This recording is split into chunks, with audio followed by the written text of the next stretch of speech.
तो अकेले में जाके बैठल भैया ओहो और सहेली आई बा कहने टीना टीना का भाई काहे रुसल बाड़ू तो बताओ तारी का टीनवा बताओ क्या कहीं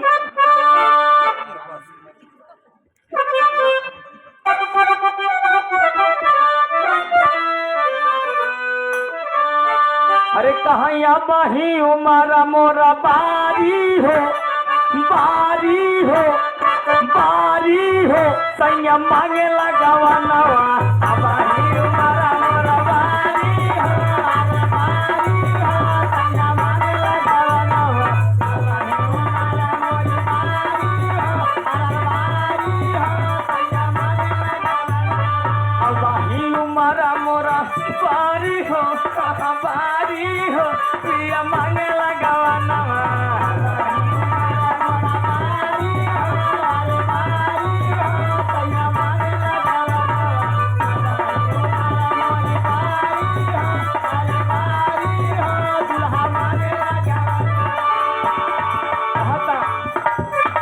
ए सखी अब ही उमारा मोरा ले लूंगा के बाती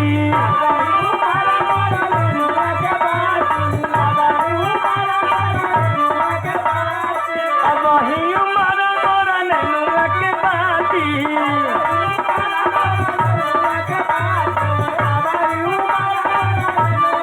हमारे कारजवा चल यारी हो यारी हो सैया मांगे लगावा नवा हमारे उमारा मोरा बारी हो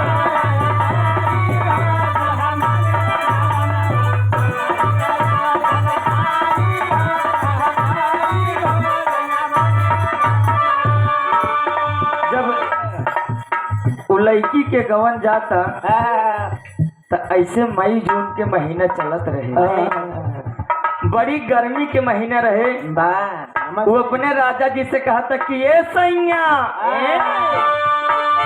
एगो कूलर के व्यवस्था कर दी ना बड़ा गर्मी लागता कहा था कि अबे बजट नहीं थे बा तो कहा था कोनो फर्राटा पंखा के व्यवस्था कर दा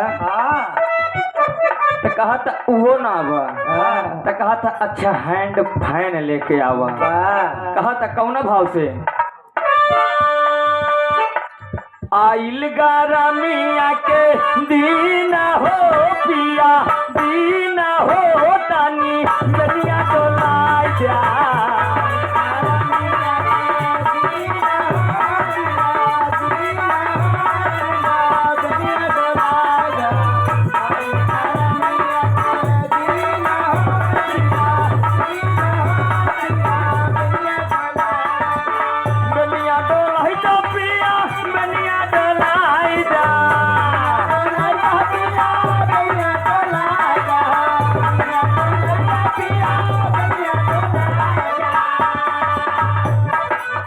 अब ही उमारा कमा सीना हो पिया बेलिया डलाई जा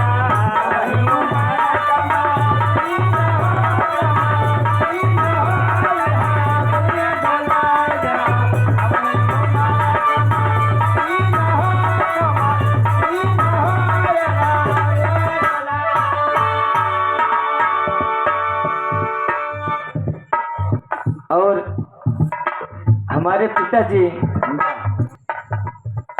तो अपने महतारी और बाप के बदौलत बा तो मास्टर जी जब वो लड़की के गवन हो जाता जब गर्मी के महीना रहे कमरा में बड़ा गर्मी लागता तो सैया होकर उठ के बाहरे भागा ताड़े नेमी के तौरे तो आई ले इतना घूंघट खोल के बरामदा में से कहा था कि ये सैया कौना भाव से हरे रतिया होला गरमिया ना डोले पवनावा सजनवा नाही आवे भीतारी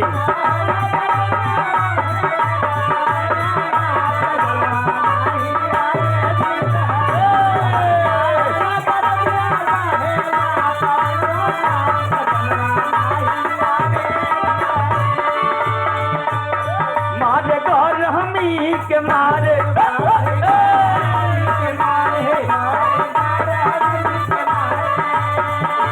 दुल्हा सोई गए दुआरे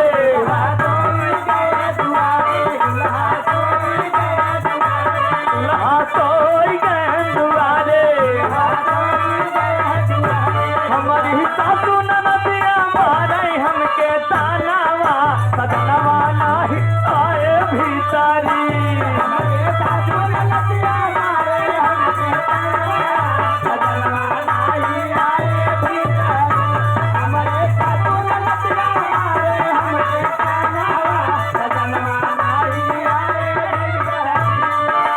भैया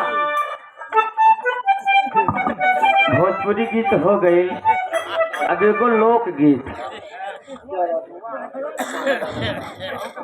प्रभु श्री राम के गोद में कौन सा योद्धा अपने प्राण को त्यागा था, इस गीत के माध्यम से आपको बताना चाहेंगे। और कोनो गलती हुई तो क्षमा कर दी। अपन भाई समझ के, अपन भतीज समझ के कहे तोहरे सबके बगली कही हम बहुत दूर करना होई। गुरु जी का आशीर्वाद है, महतारी बाप का आशीर्वाद है, ऐसा मंच मिलता है नहीं। हमारी ढेर लड़कियां घूमत है।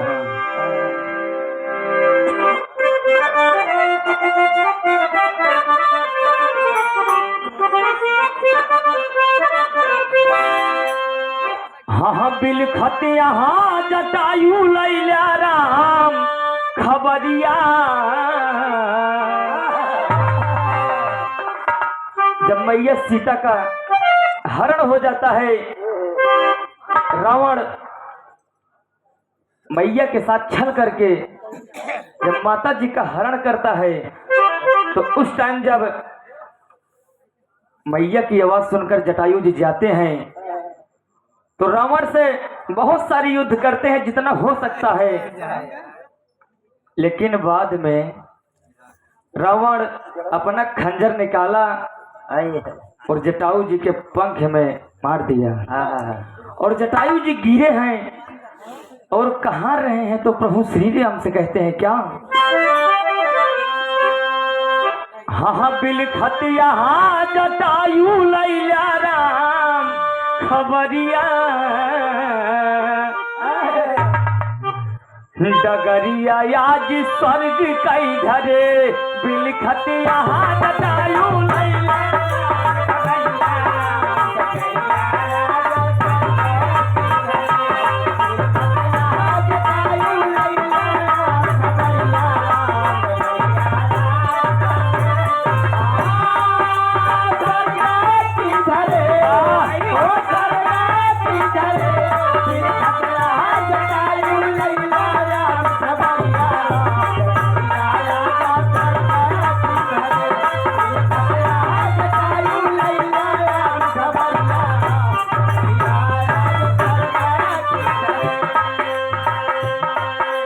हरि के रावण रथ बैठाए सीतायति सुकुमारी।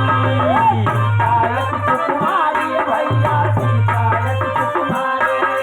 सीतायति सुकुमारी भैया सीतायति सुकुमारी। विपत्ति के बंधन में फंस करके रोवे सीता प्यारी। रोवे सीता प्यारी भैया रोवे सीता प्यारी। रोवे सीता प्यारी भैया रोवे सीता प्यारी। झपटा वीर जटायु झपटा वीर जटायु सुनकर मात गोहरिया। डगरिया आज स्वर्ग कई धरे।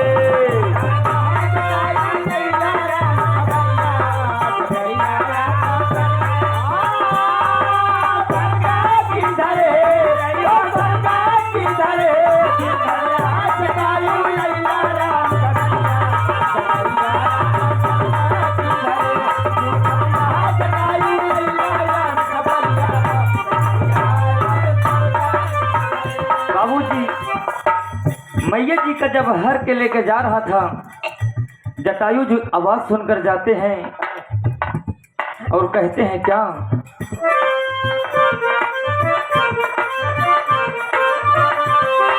भाई लड़ाई हम दोनों में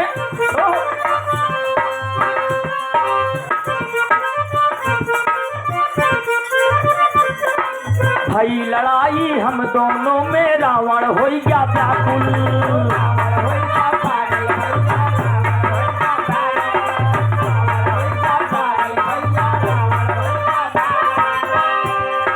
खड्ग से काटा दोनों पंख को, गिरा जटाऊ आकुल।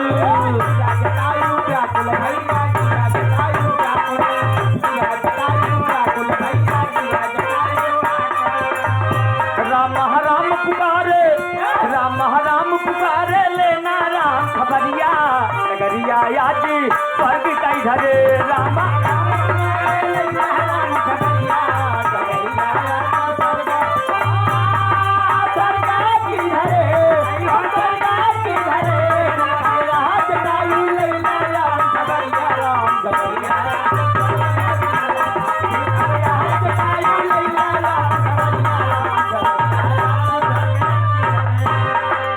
और हमारे बड़े ही अजीज मित्र विकास यादव जी के तरफ से 101 रुपए के पुरस्कार बा।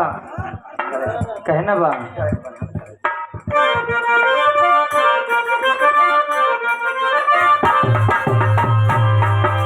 सीता को खोजते हुए जब रामचंद्र जी आए, रामचंद्र जी आए भैया, रामचंद्र जी आए, रामचंद्र जी आए भैया, रामचंद्र जी आए। टूटे फूटे बाण देख कर मन में अति घबराए, मन में अति घबराए भैया, मन में अति घबराए, मन में अति घबराए भैया, मन में अति घबराए। आगे बढ़ा तो देखा, आगे बढ़ा तो देखा, पड़ा गीध बलधरिया। नगरिया आज स्वर्ग का इधरे,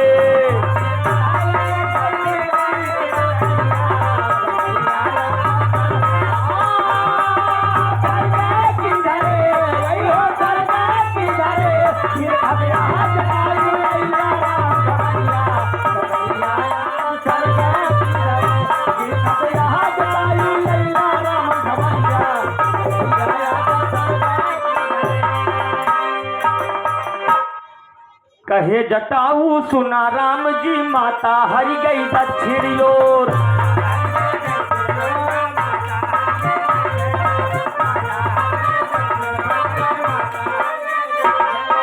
भई लड़ाई हम दोनों में, रावण की गति हो गई मोर।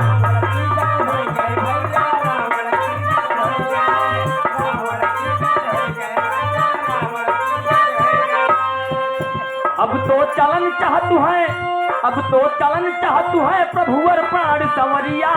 नगरिया आज स्वर्ग का इधरे,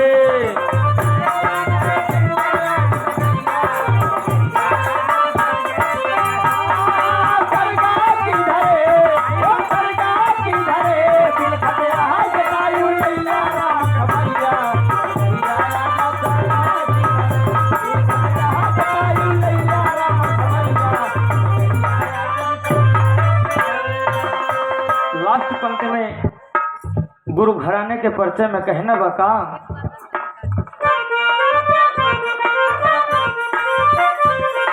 राम आधार हैदर का भी हो गई ले सपनवा।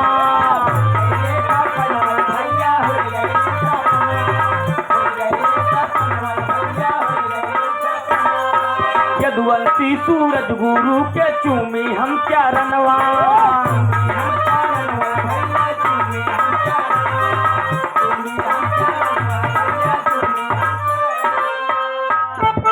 यदुवंशी सत्यम कहे कि दैजा गुरु चरनिया। ललना के अरदास बा, पुकार बा अपने गुरु के कि हे गुरु जी अपने चरण के धोल दे दा। कहा था हरे यदुवंशी सत्यम कहे, हरे दैजा गुरु चरनिया। डगरिया आज स्वर्ग कई धरे, यदुवंशी सत्यम कहे, दैजा गुरु चरनिया।